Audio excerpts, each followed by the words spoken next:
আমার নবীজির পাতের সময়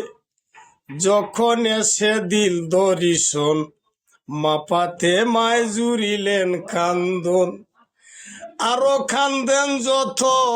আসাবগণ গোয়াল্লাহ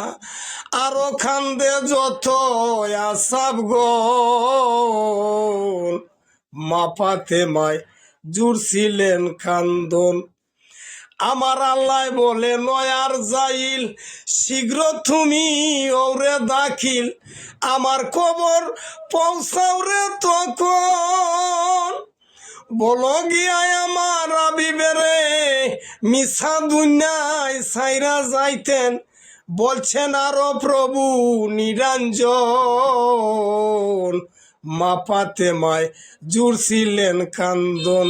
আরো কান্দ যত আসাবগণ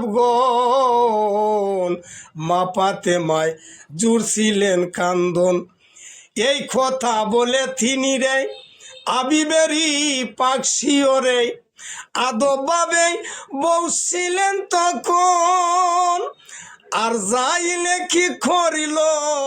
নবীর ফাঁকশিওরে গেল বুকের উপর আর দিলেন তখন আমার নবী যে ছাইয়া দেখে পাহাড় একটা পড়ছে বুকে দয়াল নবী জুড়ছিলেন কান্দন মাপাতে মায় জুড়িলেন কান্দন। বলছেন মুহাম্মদ মোস্তফা নবী আর যাই তুমি ওয়াদা করো এইভাবে নি বেনায়ু মদগণ আর যাইলে উত্তর করে আপনার উম্মত যেবা হবে নিমু যেমন খায় রে মায়ের স্তন গোয়াল্লা নিমু যেমন খায় রে মায়ের স্তন মাপাতে মায় জুড়ছিলেন কান্দন।